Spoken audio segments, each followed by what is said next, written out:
12 कदम चलकर ये शंकर जी के मंदिर पहुंचा था। मेरी जीजियों, मेरे भाई, ध्यान लगा लेना कि कितने कदम चलकर तुम शंकर जी के दरवाजे तक जा रहे हो, तुम्हारे वो कदम की गिनती मेरे भोलेनाथ के पास मिलेगी। कितने कदम चलकर तुम कथा में आ रहे हो, कितने कदम चलकर तुम कथा के पंडाल में पहुंच रहे हो, कितने कदम चलकर तुम परमात्मा का स्मरण कर रहे हो, कितने कदम चलकर तुम भगवान की भक्ति कर रहे हो, कितनी देर बैठकर तुम भगवान का स्मरण कर रहे हो, कितनी देर बैठकर तुम आस्था चैनल पर कथा सुन रहे हो, कितनी देर बैठकर मोबाइल को पकड़कर तुम शंकर का गुणगान कर रहे हो फेसबुक और यूट्यूब पर। इसका अंदाजा लगाकर रखना कि मैंने इतने घंटे, इतनी घड़ी, इतना पल, इतना क्षण मैंने भगवान का भजन करा। वो हिसाब हमको ऊपर मिलेगा। 12 कदम चले थे, 12 घड़ी के लिए इंद्र का सिंहासन दे दो। 12 घड़ी के लिए इंद्र को उठा दिया, सिंहासन पर इस जुआरी को बिठा दिया। जुआरी ने मन में सोचा कि मैंने शंकर जी के मंदिर में केवल गजरा और बीड़ा फेंका था और उसका पुण्य मुझे ये मिला कि इंद्र का सिंहासन मिल गया।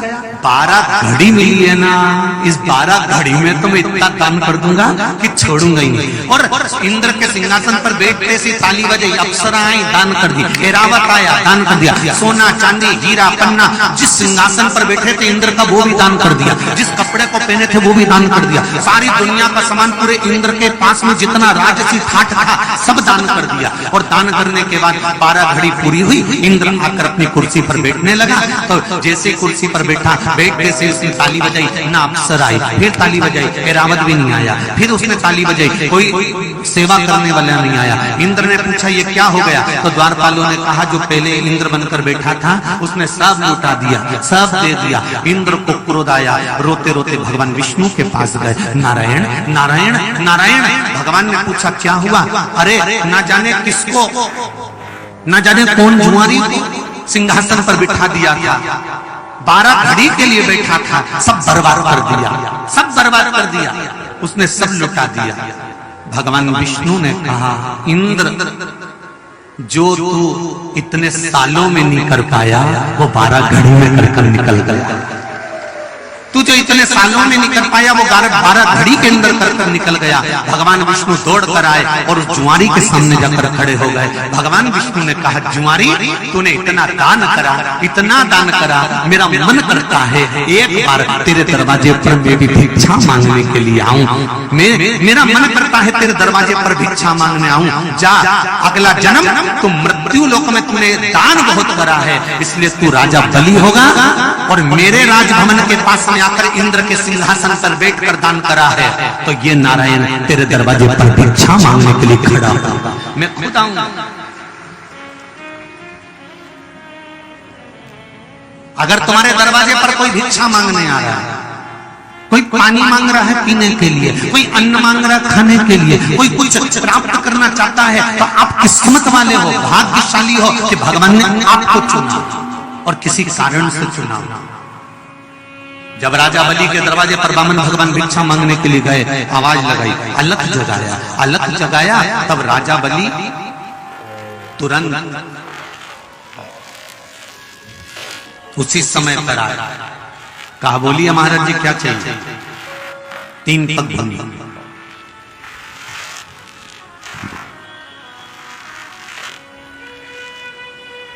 3 पग भूमि।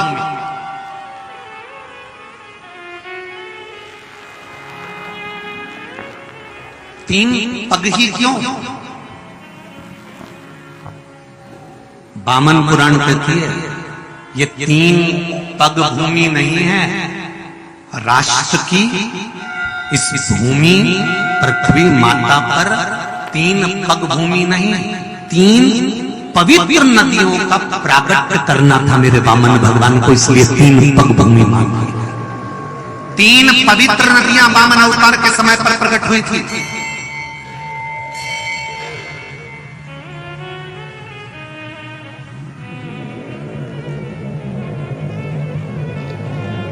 राजन भिक्षाम दे,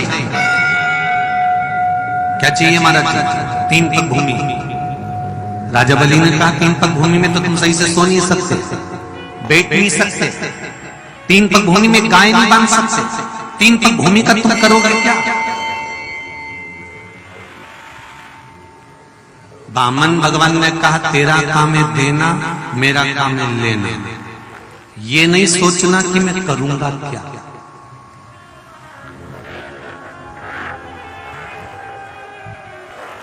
बहुत लोगों को टेंशन होता है, इतने सारे महाराज जी पे पोथी पे साड़ी चढ़ती होगी तो महाराज क्या कहता होगा।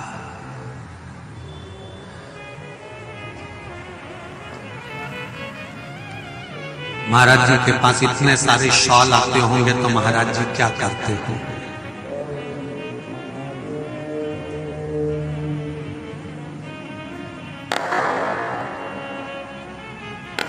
कन्यादान में इतने सारे बर्तन आते होंगे तो क्या करते होंगे। सत्यनारायण भगवान की कथा पंडित जी करते हैं तो हंसी उड़ाने वाले भी उनकी हंसी उड़ाकर कह देते महाराज आज तो खूब कमा लिया। मेरा निवेदन है महाराज जी को जेब में से निकाल कर बता देना चाहिए ये 10 रुपए गणेश जी को चढ़ाए थे, 5 रुपए तूने 16 मातृका पे चढ़ाए थे, ये 10 रुपए तूने सप्तशती पे चढ़ाए थे, और ये रहे 200 रुपए 500 रुपए जो तूने सुबह 9 बजे से पूजन कराई और दोपहर की 2 बजा दी। ये 200 और 500 रुपए लेके जा रहा हूं, इससे ज्यादा अब क्या बताऊं तुझे कि तूने क्या लिया।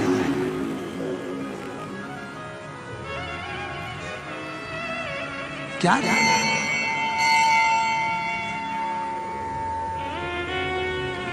क्या करोगे 3 पग भूमि का? गाय उसमें बंध नहीं सकती, तुम सो नहीं सकते, बैठ नहीं सकते, 3 पग भूमि का तुम करोगे क्या? तुमने दे दिया और देने के बाद विचार मत करना कि वहां क्या होगा।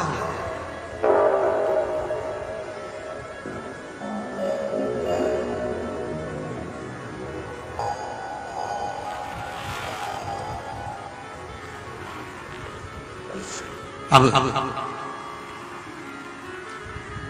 राजा बलि ने कहा कि आप मांग लो 3 पग हम देने को तैयार। तो इतने में राजा बलि बोला एक काम करो महाराज मैं अपने पांव से नाप दूं क्या, क्योंकि तुम तो इतने से छोटे से, छत्र भी छोटा तुम भी छोटे। 84 ये अंगूठे को 84 अंगुष्ठ के बराबर वामन भगवान का स्वरूप था, मात्र 84 अंगूठे के बराबर।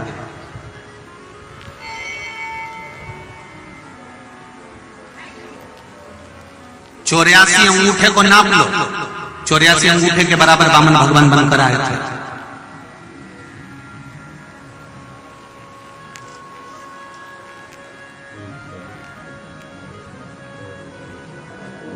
आप इतने छोटे हैं, आपके पांव भी छोटे हैं, मैं अपने पांव से नाप के दे दूं तो वामन भगवान मुस्कुरा के बोले तेरे पांव से नपाना होता तो यहाँ आया था,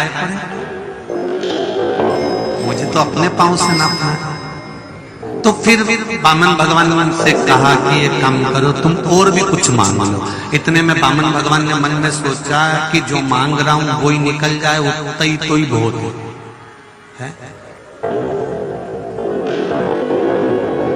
कहने वाले तो कह देते बहुत दिल से एक बार तुम बारात लेके तो आओ साहब, हम तो पूरी बारात संभाल लेंगे, पूरी बारात संभाल लेंगे, तुम आओ तो।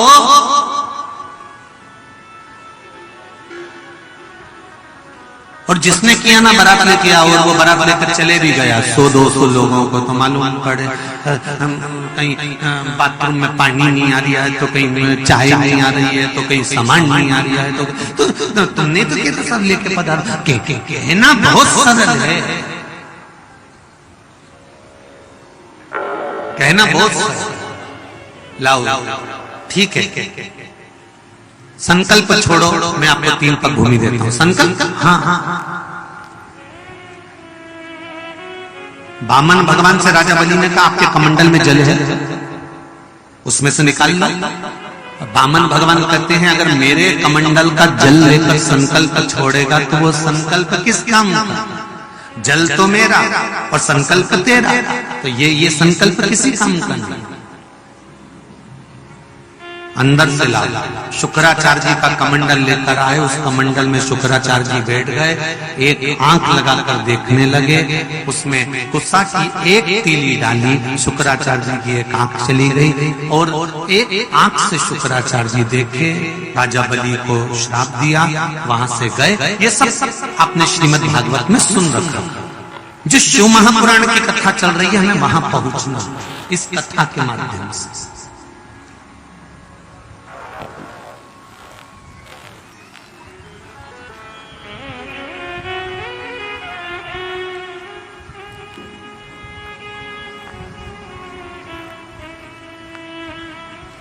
संकल्प लिया, नापो।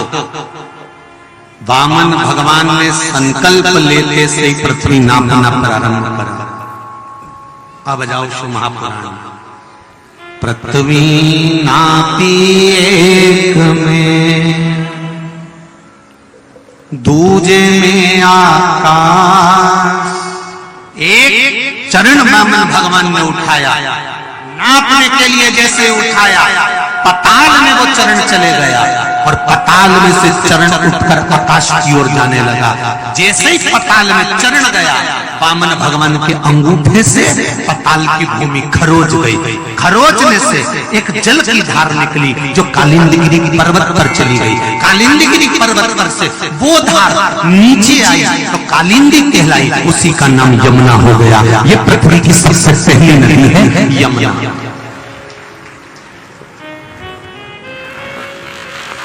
पहली नदी कौन सी है? जम के बोलो जरा। यम। प्रथमता में यमुना प्रकट हो गई।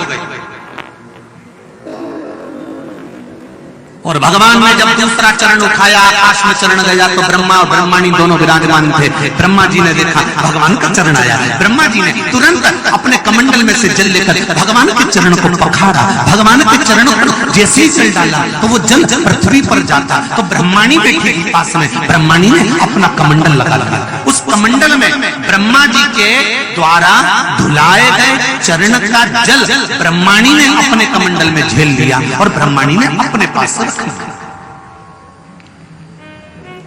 ब्रह्माणी के कमंडल का नाम ब्रह्म वैवर्त पुराण के अंतर्गत गंगा है। क्या नाम है ब्रह्माणी के कमंडल का नाम? जम के बोलो जरा। गंगा। उस गंगाल में जल भरा गया। जब भागीरथ बाबा ने तप करा और गंगा जी को 60,000 राख के ढेर बने अपने काकाओं के उद्धार के लिए तप किया, तब भगवान विष्णु की आज्ञा हुई ब्रह्मा जी को। ब्रह्मा जी ने कहा आपकी धर्म पत्नी के कमंडल में मेरे चरण का जल रखा है, उस जल को नीचे भेजो। तब ब्रह्माणी ने गंगाल में से उसको छोड़ा जो ऊपर वेग से आ रहा था। शंकर जी ने जटा में झेला, झेलते ही वो गंगाल में से निकली, इसलिए दूसरी नदी प्रकट हो गई। जम के बोलो गंगा। कौन सी नदी है? अब आ जाओ तीसरी।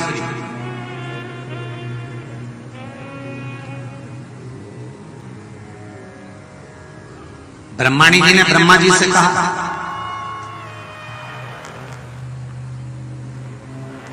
वायु पुराण,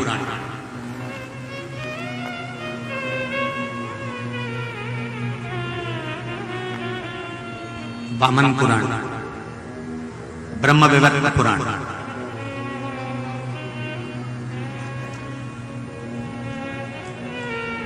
ब्रह्माणी ब्रह्मा जी से कह रही है स्वामी आपका कमंडल खाली है, मैं कहीं से जल लाकर इसमें रख दूं? ब्रह्मा जी का कहते हैं नहीं।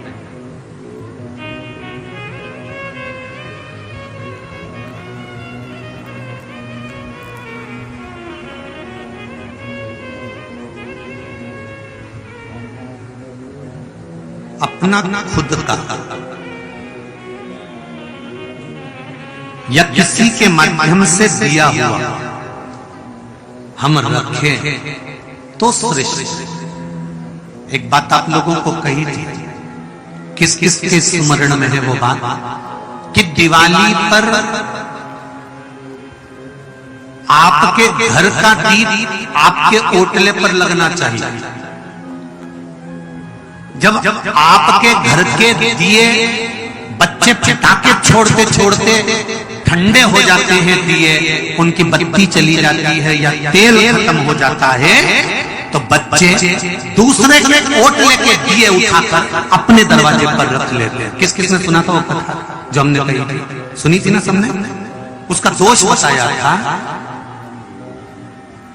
अगर 1 रुपया कमा रहा है वो 100 रुपए खर्च हो रहा है, घर में पैसा नहीं दिख रहा है, घर में क्लेश बढ़ रहा है और घर में कर्जा बढ़ रहा है, तो उसका एक कारण हो सकता है ये लक्ष्मी शिव महापुराण की कथा में सीहोर कुबेरेश्वर धाम से जब बातचीत थी, यूट्यूब पे डली होगी, सुनना उसको। उसमें वर्णन किया था कि आपके घर के दिए दिवाली पर आपने लगाए, धनतेरस पर आप लगाए, रूप चौदस पे लगाए, भाई दूज पे लगाए, आपने दिए लगाए घर के ओटले पर। बच्चों ने पटाखा फोड़ा, आतिशबाजी करी, दिया ठंडा हो गया, दिया की बत्ती खत्म हो गई, तेल खत्म हो गया।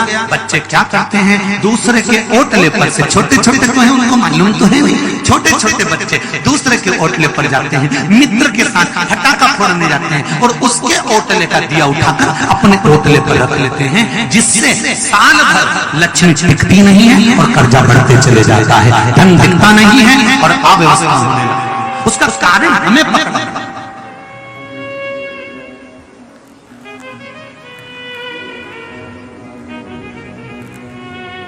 हमारे बच्चे ने भूलवश, बच्चों को ज्ञान नहीं होता, आपको समझाना पड़ेगा। हमारे बच्चों ने भूलवश, भूल के वश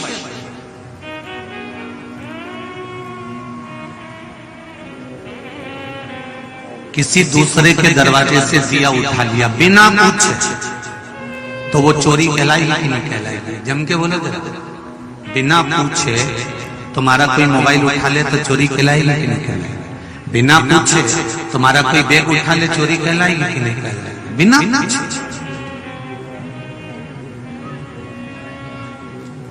शिव महापुराण की कथा तो यहां तक कहती है, शंकर भगवान पर जब आप बेलपत्र समर्पित करते हो और आपके पास में बेलपत्र नहीं है और बेलपत्र आप शिवजी से लेते हो, तो पहले शंकर जी के सामने ऐसा हाथ फैलाकर कहा करो, बाबा बेलपत्र ले रही हूं मैं आपसे, बेलपत्र दे दीजिए, बेलपत्र लो, धो, वापिस शिव जी को चढ़ा दो। अगर औषधि के लिए, अपने ब्लड प्रेशर के लिए, शुगर के लिए, बीपी के लिए अगर आप भगवान से बेलपत्र ले रहे हो, तो आपको कहकर लेना पड़ेगा, बाबा मुझे शुगर हो रही है, मेरी बीपी ज्यादा हो रहा है, मेरा ब्लड प्रेशर गड़बड़ हो रहा है, हाथ में कंपन आ रहा है, पाँव चलते नहीं बन रहा, बाबा आप औषधि दे दीजिए।